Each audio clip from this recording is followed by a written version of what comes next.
Hello student, S competition Sirsaganj में आपका स्वागत है। खुले दिल से एक बार फिर नए उमंग के और नए विश्वास के साथ, और कामना करता हूँ और ईश्वर से प्रार्थना करता हूँ कि आपका स्वास्थ्य अच्छा रहे, आप लोग अच्छे रहें, हंसते रहें, मुस्कुराते रहें। अब चौथे पार्ट की तरफ चलते हैं हम, और फोर्थ पार्ट यूपी कांस्टेबल के लिए विशेषकर वही क्वेश्चन जो इससे पहले पार्ट में कराए गए थे, लेकिन वो वाले नहीं, कुछ नए वाले आपके लिए कुछ नए लाए हैं हम छांट कर। कहीं ओल्ड में गए थे, कहीं न्यू में गए थे, कहीं भूत में गए तो वर्तमान मिला, वर्तमान ने कहा भविष्य में जाओ, बच्चों को सिखाओ। चलते हैं बेटे नए विश्वास के साथ, और बेटे देखते हैं क्या है इसी थॉट के साथ। समय खराब नहीं करना है, अंत भले से सब भला का तात्पर्य है मेहनत में लगे रहिए।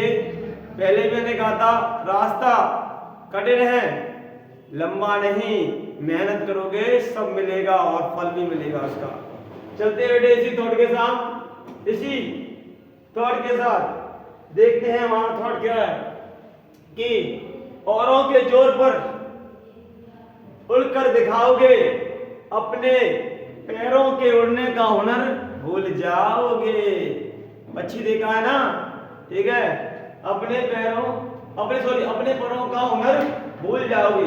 बेटा फिर देखते हैं एक बार थॉट हमारा क्या है। औरों के जोर पर अगर उड़कर दिखाओगे तो अपने परों से उड़ने का हुनर भूल जाओगे, अपने परों से उड़ने का हुनर भूल जाओगे। यानी कि अपना, अगर एक पक्षी अपने पर को भूलकर किसी दूसरे एक पक्षी के सहारे, किसी दूसरे मित्र के सहारे अगर चलता है या उड़ता है, तो वह अपनी उस विद्या को भूल जाता है जो उसके पास है, और जो सीखना चाहता था वो भी नहीं सीख पाए। इसलिए आप अपने विश्वास को कम ना करें। आपके लिए एस कंपटीशन हमेशा खड़ा है और खड़ा ही रहेगा।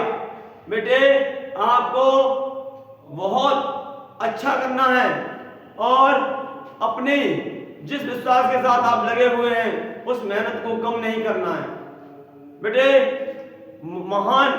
किसी महान शख्स ने कहा था कि वेदों की ओर लौटो, यानी कि अगर आपको ज्ञान में कमी लगे तो आप अपने उन्हीं चीजों पर फोकस करो जो आपकी उस रास्ते के लिए बहुत अच्छे हैं, और उन्हीं को पकड़ो जिसके लिए आपको जहां जाना है। अगर आपको कांस्टेबल की वास्तविकता में बनना है तो कांस्टेबल का ही आप सिलेबस, कंटेंट, सारा चीज उसी के लिए तैयार रखें, तो बेटा वही आपको कराया जाएगा इस एकेडमी में। लेकिन हम भी नए और आप भी नए नहीं हैं, लेकिन हम भी नए नहीं हैं। आपके लिए कुछ लाए हैं नए उनके साथ, नए विश्वास साथ। साहब पढ़ने का हुनर सिखा रहा हूं, पढ़ना आपको आना चाहिए, क्योंकि देश के लिए कुछ करना है। अगर वर्दी पहननी है तो एस कंपटीशन की ये वीडियो आपको देखनी पड़ेगी लास्ट तक। चलते हैं बेटे, चलते हैं फर्स्ट क्वेश्चन की तरफ। ले क्या कह रहा है, डेनमार्क क्वेश्चन को पढ़ते हैं, ठीक है। डेनमार्क ईस्ट इंडिया कंपनी की स्थापना कब हुई? डेनमार्क, ठीक है बेटे, डेनमार्क ईस्ट इंडिया कंपनी की स्थापना कब हुई? तो इसमें आपको बेटे ऑप्शन दिए हैं, ऑप्शन बेटे आपके सामने उपस्थित है। सन 1881 में, बी वाला ए पार्ट है 1881, बी दिया है 1991, सी दिया है 1616, और डी दिया है 1999 में। तो ईस्ट इंडिया डेनमार्क, बात है डेनमार्क की, बात कर रहा है डेनमार्क की। अगर आपसे ये कहता कि east India company, east India लगे या डेनमार्क, उसने कह दिया डेनमार्क ईस्ट इंडिया कंपनी, तो बेटे इनमें से डेनमार्क ईस्ट इंडिया कंपनी की स्थापना आपकी 1616 ईस्वी में हुई थी। और हमने पहले पढ़ा था कि एक किसी ईस्ट इंडिया कंपनी की स्थापना 1600 ईस्वी में हुई थी।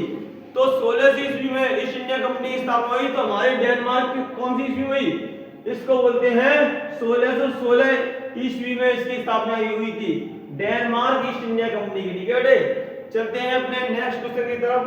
बच्चों आपके लिए कुछ क्वेश्चन वही चुनकर लाया हूं जो इतिहास के पन्नों में रचे हुए हैं, लिखे हुए हैं। ये कहते हैं अपने आप उभरते सितारे हैं, ये भी ये कहते हैं मैं वही क्वेश्चन हूं जो इतिहास के पन्नों में जीएस में बार बार पूछा जाता हूं। तो बेटे आपका नेक्स्ट क्वेश्चन क्या है देखते हैं। प्लासी का युद्ध कब हुआ था ये घटना जा चुकी, था लग गया ना, तो ये हो चुकी। तो इसका ऑप्शन आपके सामने है। ए पार्ट है 22 जून 1757 में, 7 अगस्त 1818 में, 17 जुलाई 1888 में, 28 मई 1818 में बेटे। तो बच्चों प्लासी का युद्ध ये उसी टाइम का जिस टाइम हमारे देश की महान भूति, महान स्त्री जो मर्दों की तरह लड़ी थी, जिसका नाम हम जानते हैं कि बुंदेलखंड वालों के मुंह सुनी बहुत कहानी थी, खूब लड़ी मर्दानी थी, वह तो झांसी वाली रानी थी। यानी कि हमारी झांसी की रानी लक्ष्मीबाई 1857 में लड़ी थी। लेकिन ये प्लासी का युद्ध 100 साल पहले हो चुका है। यानी कि 100 साल पहले कब 1757 ईस्वी में हो चुका है ये प्लासी का युद्ध, और वो लड़ी थी 1857 में। ठीक है, झांसी की रानी 1857 में, तो उनसे 100 साल पहले हो चुका है। कौन किसमें 22 जून 1757 में किसका युद्ध प्लासी का युद्ध हो चुका है भाई साहब, प्लासी का युद्ध हो चुका है, प्लासी युद्ध हो चुका है 1757 में। और 1857 में झांसी की रानी की कहानी लिखी गई थी, खूब लड़ी मर्दानी थी झांसी की रानी लक्ष्मीबाई। ठीक है, लक्ष्मीबाई का समय झांसी की रानी लक्ष्मीबाई का समय 1857 है, और प्लासी के युद्ध का है 1757। ठीक है बेटे, राइट आंसर है आपने जो दिया बिल्कुल सही है। चलते हैं नेक्स्ट क्वेश्चन की तरफ इशारा करते हैं। ठीक बेटे, चलते हैं। ये कह रहा है किस बंगाल के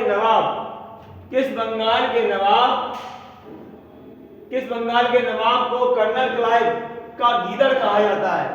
मतलब गीदड़ होता है चपर गुलाम, ठीक है, जो मौका मिलने पर चौका मारता है। गीदड़ तो आप जानते ही हैं बहुत चालाक चीज होती है, बहुत चालाक होता है गीदड़, शिकार पे भी हमला करता है मौका देखकर। ऐसे ही लॉर्ड क्लाइव ये आप जानते हैं एक अंग्रेज हैं, और इनका गुलाम कह सकते हो, सियार या कह सकते हो आप गीदड़।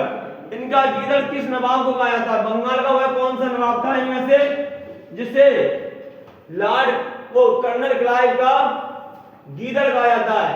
ठीक है, उनका चपर गुलाम। ठीक, तो बेटे इसमें ऑप्शन है सम्राट अशोक, मीर जाफर, या अफजल खान, या Bairam Khan. A B C D आपके सामने चारों उपस्थित हैं, इनमें से कौन सा आंसर आप कमेंट बॉक्स में दें। और चैनल को लाइक करें, शेयर करें, कमेंट करें और शेयर मारते रहे धड़ाधड़। ठीक है, चलते हैं। इसका बेटे सही आंसर है मीर जाफर। मीर जाफर था, इसी को क्या कहा जाता है? गीदड़। किसका? इसका कर्नल क्लाइव का गीदड़ कहा जाता है, कर्नल क्लाइव का गीदड़ कहते हैं किसे? मीर जाफर को। ठीक है बेटे, अब चलते हैं नेक्स्ट क्वेश्चन की तरफ। और बेटे हंसते रहिए, मुस्कुराते रहिए, खुश रहिए।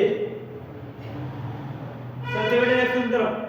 हमारा नेक्स्ट क्वेश्चन है प्लासी के युद्ध में अंग्रेजी सेना का नेतृत्व किया था।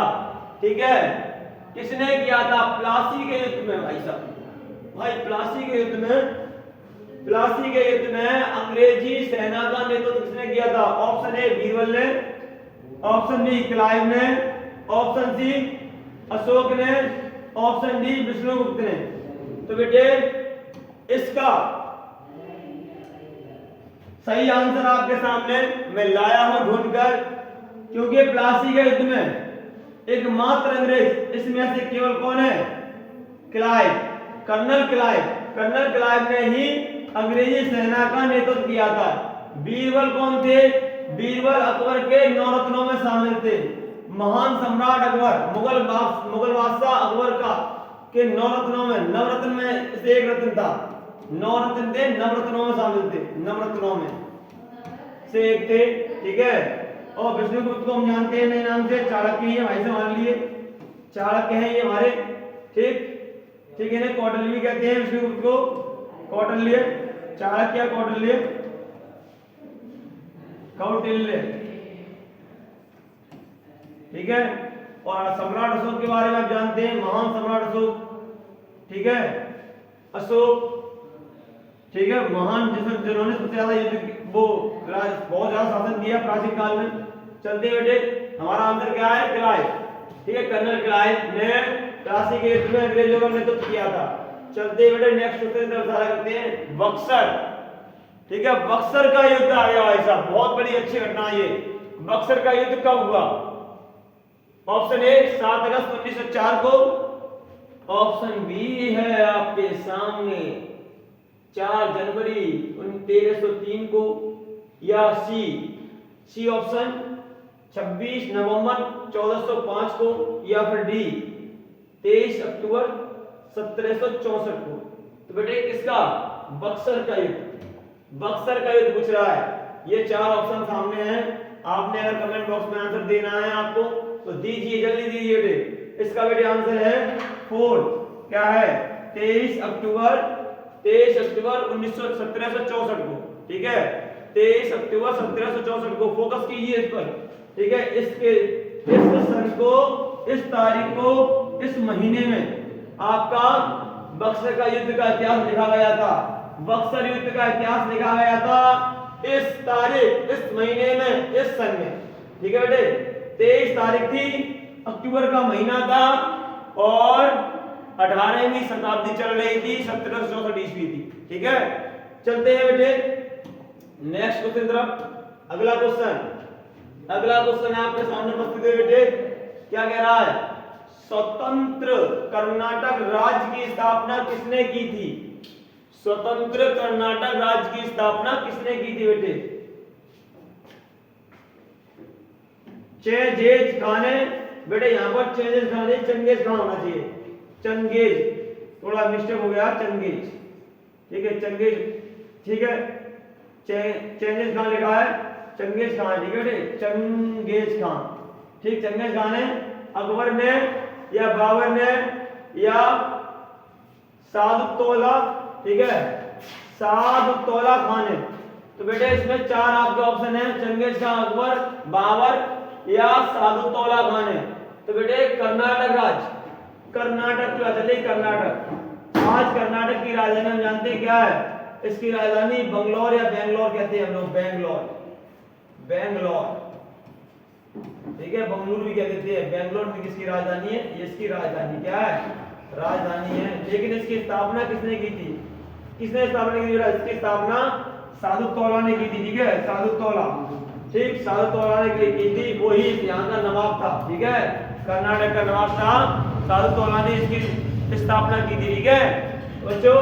चलते हैं नेक्स्ट क्वेश्चन की तरफ, ठीक है स्टूडेंट। कह रहा है ये बेटे बहुत प्रख्यात घटना है, तराइन का के दूसरे युद्ध में किसकी जीत हुई? तो बेटे तराइन के युद्ध से बात चलती है तो मैं दोनों घटना को उल्लेख करता हूं बेटे।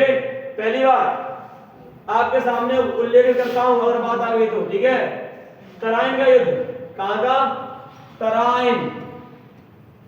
तराइन का बेटे युद्ध हुआ था। ये लगभग अब से 1000 वर्ष पहले की बात है, ठीक है, लगभग 900 या 1000 वर्ष पहले की बात है। ये जो युद्ध हुआ था तराइन के मैदान में, तराइन युद्ध हुआ था। आपकी तराइन युद्ध की घटना जो आपकी है ना, वो पृथ्वीराज चौहान, पहले आपको ऑप्शन दिए अकबर, बाबर, हुमायूं और मोहम्मद गौरी। तो मैं आपको ये आपको ऑप्शन दिए है, ये आपकी सन दिए है, तो मैं आपको लेकर करा रहा हूं। पृथ्वीराज चौहान और दूसरा इनका कॉम्पिटिटर था युद्ध में, वो कौन था? मोहम्मद गौरी, ठीक है, मोहम्मद गौरी, ठीक, मोहम्मद गौरी था। मोहम्मद गौरी और पृथ्वीराज चौहान के बीच युद्ध हुआ था तराइन के मैदान में। पहला युद्ध बेटे हुआ था 1191 में, जिसमें पृथ्वीराज चौहान की जीत हुई थी, और अगला युद्ध हुआ था 1192 में, जिसमें मोहम्मद गौरी की जीत हुई थी। तो पहली बार में बच्चों पृथ्वीराज चौहान की जीत हुई थी, और उसके बाद एक साल बाद मोहम्मद गौरी अपनी विशाल सेना को लेकर आया, जिससे फिर दोबारा उसी स्थान पर तराइन के मैदान में युद्ध हुआ। फिर में उसमें मोहम्मद गौरी की जीत हुई और पृथ्वीराज चौहान जी की हार हुई। तो तो इसलिए इसमें क्या कह रहा है, क्वेश्चन को समझे और पढ़ें कि तराइन के मैदान, तराइन के दूसरे युद्ध में किसकी जीत हुई? तो पहले पृथ्वीराज चौहान जी जीते और दूसरे में मोहम्मद गौरी। एक साल बाद मोहम्मद गौरी को जीत मिली थी, पूरे एक साल बाद। इसलिए इसका ऑप्शन सही क्या है? मोहम्मद गौरी। ठीक है, मोहम्मद गौरी का कार्य ये था कि अपने राज्य को बढ़ाना। इससे पहले एक वो भी आया था गजनी, जिसका नाम हम कहते हैं महमूद गजनवी। महमूद गजनवी ने भारत पर लगभग 17 बार आक्रमण किए। ठीक है, जिसमें 16 बार वो असफल रहा, 17वीं बार वो सफल रहा। और वो जो 17वीं बार सफल रहा था वो उसका सोमनाथ मंदिर पर आक्रमण था। उसका कार्य यह था कि भारत पर आना और धन लूट कर चले जाना। लेकिन मोहम्मद गौरी का ऐसा कार्य नहीं था। मोहम्मद गौरी का कार्य था कि अपने राज्य को बढ़ाना, ठीक है, और अपने राज्य को विस्तार करना, फैलाना। ठीक है, और मोहम्मद गौरी के टेम्परी जिन्हें हम लाल बख्श कहते हैं, कुतुबुद्दीन ऐबक, ठीक है, कुतुबुद्दीन ऐबक, उसी में मोहम्मद गौरी के लौट जाने के बाद उसी गद्दी को कुतुबुद्दीन ऐबक ने ही संभाला था, जिन्हें हम लाल बख्श का शासक भी कहते हैं, जो लाखों की संपत्ति दान कर दिया करते थे। ठीक है, चलते हैं बेटे, अपने इस क्वेश्चन का आंसर क्लियर हो गया है, तो हम नेक्स्ट क्वेश्चन करते हैं। इतिहास का बहुत बताने के लिए समय कम है। ठीक है बेटे, चलते हैं नेक्स्ट क्वेश्चन की तरफ। अगला बेटा क्वेश्चन हमारा क्या है? पृथ्वीराज चौहान को बंदी बनाकर मोहम्मद गौरी कहां ले गया? ठीक है बेटे, ऑप्शन ए बेटे, option A Pakistan, option B Kazakhstan, option C Hindustan, option D Afghanistan. तो बेटे यह बताया है कि द्वितीय युद्ध में मोहम्मद गौरी की जीत हुई थी और पृथ्वीराज चौहान की हार हुई थी।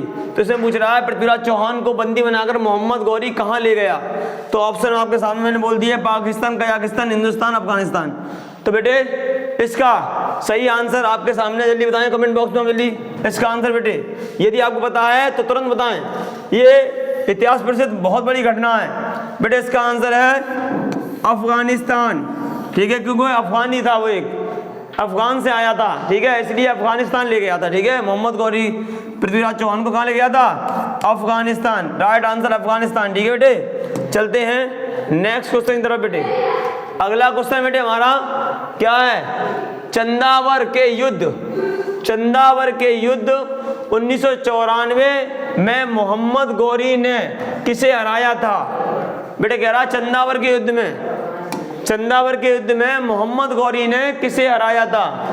ऑप्शन आपके सामने है, सम्राट अशोक को, कुतुबुद्दीन ऐबक को, चंद्रगुप्त को या बाबर को। बेटे ठीक है, कुतुबुद्दीन ऐबक को या बाबर को। ठीक है, चंदावर के युद्ध में, सॉरी बेटे चंदावर के युद्ध में किसे हराया था? इसमें ऑप्शन है आपके सामने, सम्राट अशोक है, कुतुबुद्दीन ऐबक है, चंद्रगुप्त है, बाबर है। तो जल्दी बेटा इसका गैस कीजिए। इसका सही आंसर बेटे आपका आएगा क्या? कुतुबुद्दीन ऐबक को उसने हराया था। कब? कब? 1194 में। 1194 में कुतुबुद्दीन ऐबक को मोहम्मद गौरी ने हराया था। ठीक है बेटे, उसके बाद मोहम्मद गौरी के साथ ही कुतुबुद्दीन ऐबक शायद आ गई थी। ठीक है, चलते हैं बेटे अगले क्वेश्चन की तरफ। क्या है? मोहम्मद गौरी ने किसे दिल्ली और उसके आसपास के इलाकों को सौंप दिया? ठीक है बेटे, ठीक। अगला क्वेश्चन हमारा बेटे आ रहा है, देखें से 10 क्वेश्चन।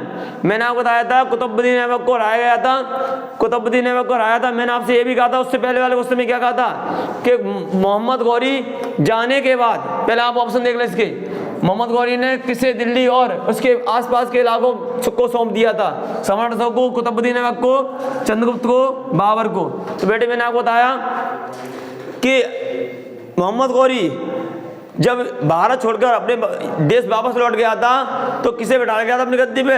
कुतुबुद्दीन ऐबक को। और सबसे 1194 में हराने किसे हराया था उसने? कुतुबुद्दीन ऐबक को ही। तो कुतुबुद्दीन ऐबक को हराने के बाद कुतुबुद्दीन ऐबक को अपने साथ ले लिया था किसने? मोहम्मद गौरी ने।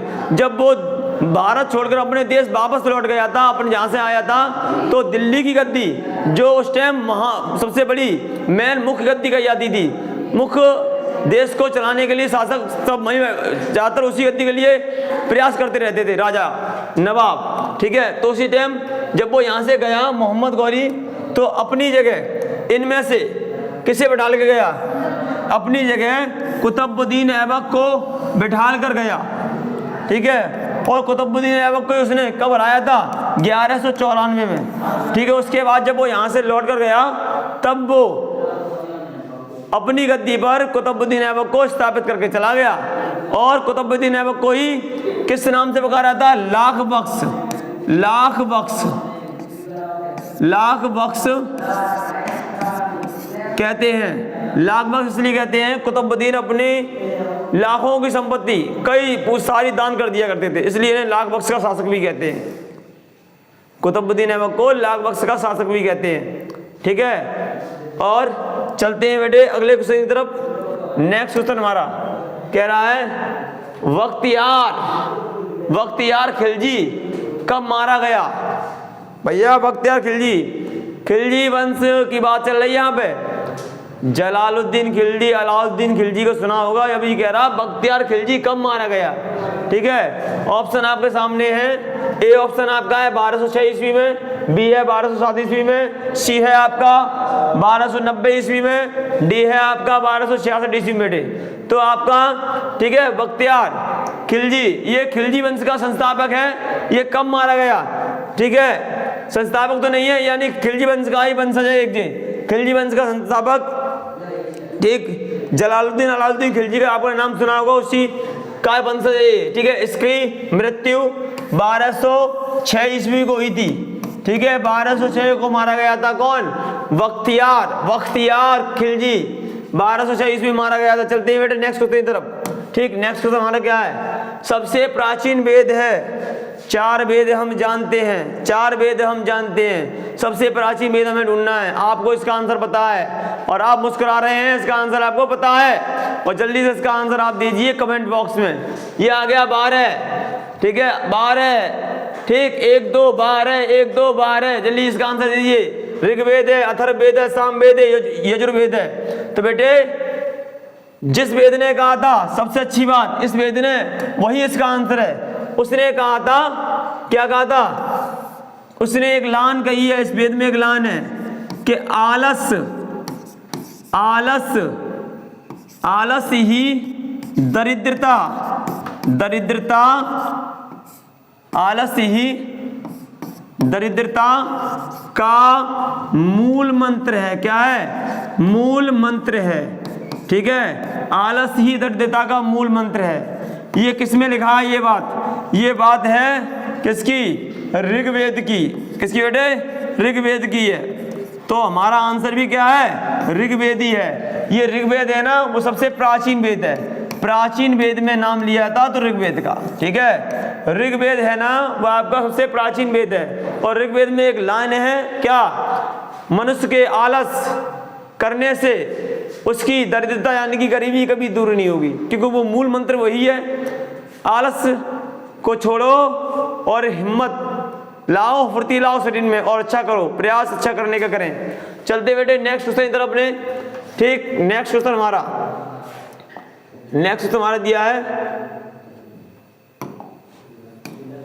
हाँ, ऋग्वेद में मंडलों, ठीक है। ऋग्वेद में मंडलों की संख्या, ठीक, कितनी है? ऋग्वेद में मंडलों की संख्या बेटे, मंडल दिए हैं, ऑप्शन दिए आपके 10, ए ऑप्शन 10, बी ऑप्शन 11 मंडल, सी ऑप्शन 12 मंडल, डी ऑप्शन 13 मंडल। बताइए बेटे कमेंट बॉक्स में, जल्दी से बताइए इसका आंसर। इसका आंसर आपको पता है, आपने जो दे रहे हैं बिल्कुल है। सबसे ज्यादा जिसका आंसर आ रहा है, सबसे ज्यादा बेटा आ रहा है क्या? ए आ रहा है, ए इज करेक्ट, ठीक है। 10 मंडल, कितने मंडल हैं ऋग्वेद में बेटे? 10 मंडल हैं ऋग्वेद में, 10 मंडल है। सबसे प्राचीन वेद में 10 मंडल है, ठीक है। मंडलों की संख्या 10 है यहाँ पर। चलते हैं बेटे नेक्स्ट की तरफ। ऋग्वेद में सूक्तों की संख्या कितनी होती है? ऋग्वेद में सूक्तों की संख्या कितनी होती है बेटे? मेहनत करते रहिए, मेहनत से आप विफल मत होना, अलग मत होना, मेहनत करते रहना है, ठीक है बेटे। ज्ञान का कहीं अंत नहीं है, विद्या वो सर्वोच्च धन है जिसे चोर तुमसे चुरा नहीं सकता। कोई भाई, कोई भी इसको, इस संपत्ति को बांट नहीं सकता, क्योंकि ये ऐसा ही है, ये ना कोई बाहरकारी है ना कोई वजनदार है, ये जितना बांटोगे उतनी बढ़ेगी। इसलिए विद्या ग्रहण करते रहें और आगे बढ़ते रहें। चलते हैं अगले, इसका आंसर क्या है? ऋग्वेद के सूक्तों की संख्या कितनी है?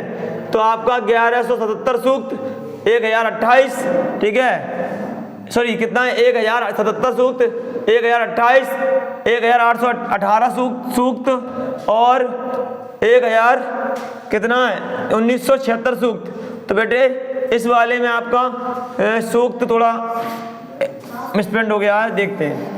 तो इसका बेटे आंसर है, इसका आंसर, ठीक, इसका आंसर रहेगा कितना? इसका आंसर आपका रहेगा वी इज करेक्ट। कितने?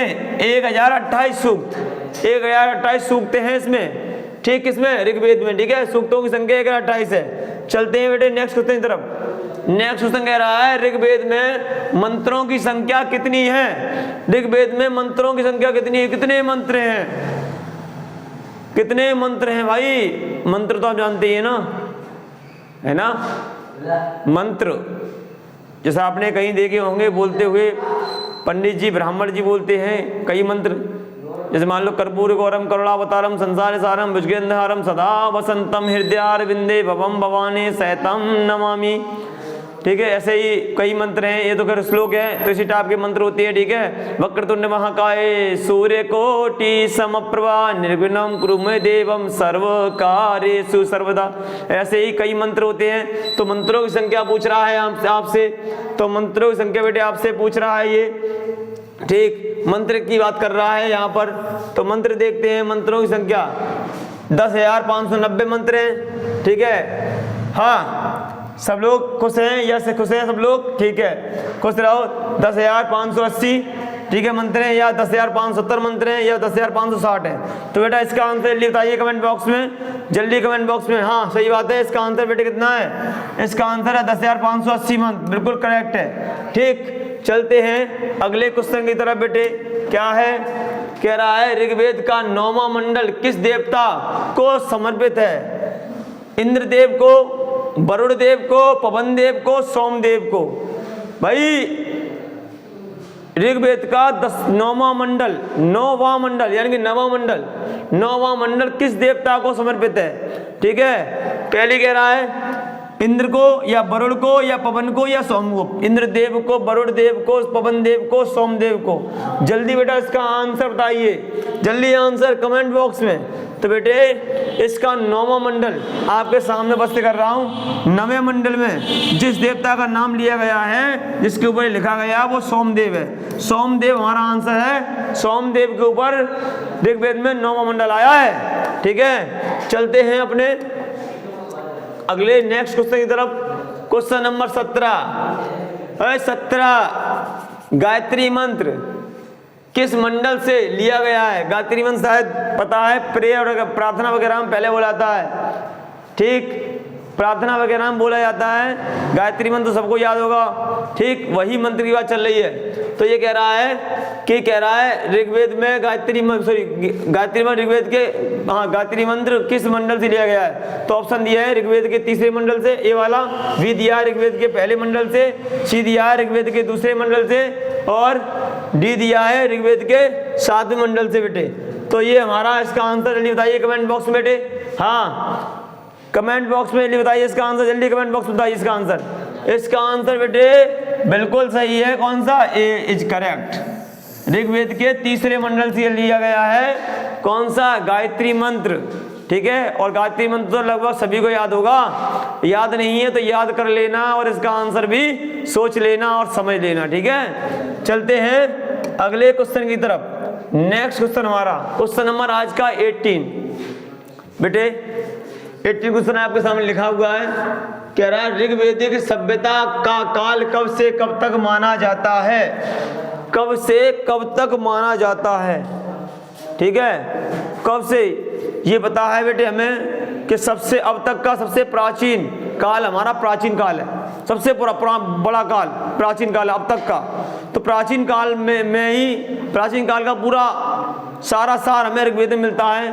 क्या क्या घटना सारी मिलती हैं। ठीक है, और ऋग्वेद सबसे प्राचीन वेद है। तो बात चल रही है यहाँ पर किसकी? कि ऋग्वेदिक सभ्यता, यानी कि ऋग्वेद के आधार पर जो सभ्यता जो उस टाइम के जीवन है ना, उस टाइम का जीवन है वो कितने सन तक, कितने सनों तक, कितने समय तक रहा, उसके बाद चल रही है। तो काल पूछ रहा है, काल, इसका काल में होता समय, समय की बात, काल में होता समय, कितना समय लगा।